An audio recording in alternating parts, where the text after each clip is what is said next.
Quand vous entendrez parler de guerre et de bruit de guerre, ne soyez pas troublés, car il faut que ces choses arrivent, mais ce ne sera pas encore la fin. Une nation s'élèvera contre une nation et un royaume contre un royaume. Il y aura des tremblements de terre en divers lieux, il y aura des famines, ce ne sera que le commencement des douleurs.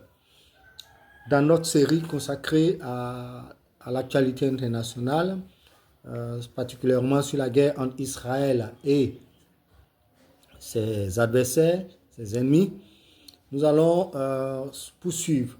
Alors, de quoi s'agit-il? On entend beaucoup de chrétiens qui demandent, mais est-ce que devrait être la position du chrétien face à ce qui se passe?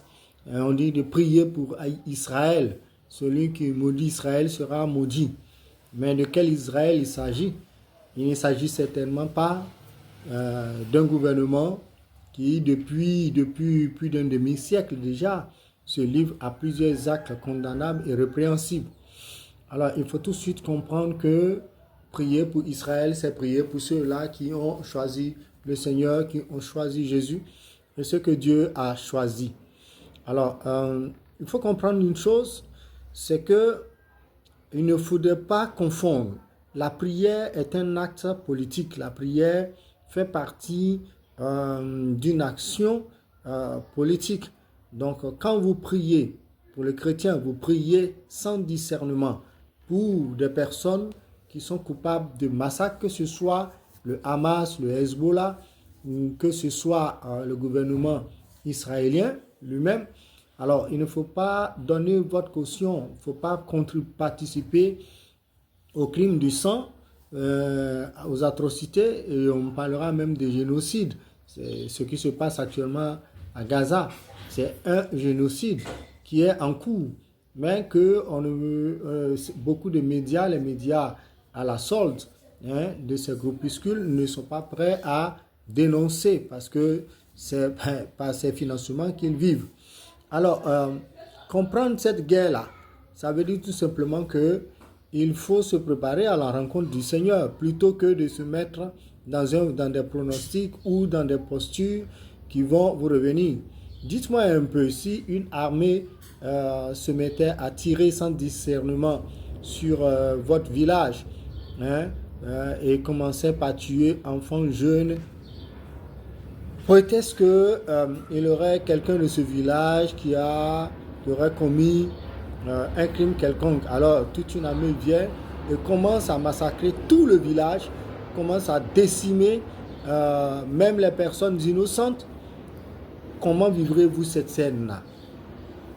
Donc, chers chrétiens, faites preuve de discernement, faites preuve de maturité, lisez votre Bible, ok? Voilà. Donc, le fait de décimer les autres n'est pas synonyme, ça ne veut pas dire que vous êtes sous la grâce de Dieu. Alors, le royaume d'Israël sera rétabli, mais pas par les armes meurtrières, pas par des actions génocidaires. Donc, vous voulez soutenir, faites beaucoup attention à ne pas vous retrouver coupable devant le Seigneur pour des crimes qui sont horribles. Alors, il y aura forcément des guerres. Avant la venue du Seigneur, il y aura des guerres, des bruits de guerre. Alors, toutes ces choses vous disent à chaque chrétien qui devrait se préparer à rencontrer son Seigneur, qui doit comprendre qu'il n'est pas ici sur terre pour toujours. Donc, faisons beaucoup attention. Là, il est présenté, la Russie est présentée, comme on voit déjà apparaître sur certains plateaux, comme Gog et Magog. Mais il faut bien regarder la géographie biblique. Il faut prendre le temps de bien analyser le recoupement de ces terres-là. Alors, quand on regarde Gog et Magog, la description, les définitions que les gens donnent, est-ce véritablement un pays qui demande à vivre en paix avec ses voisins? Ou alors ces pays, ce groupe de pays-là qui, depuis que le monde moderne existe, passent leur temps à piller, à détruire, à dévaster et à ravager. On reconnaît l'arbre par son fruit, pas juste par un nom qu'on lui donne, c'est par son fruit. Alors il faut regarder l'Europe, les États-Unis, ce qu'ils font à travers le monde. Alors donc ça c'est le comportement de Gog et de Magog. Je ne dis pas que géographiquement c'est le territoire, mais beaucoup des gens de ces pays-là sont descendants de ces terres qu'on appellerait Gog et Magog aujourd'hui.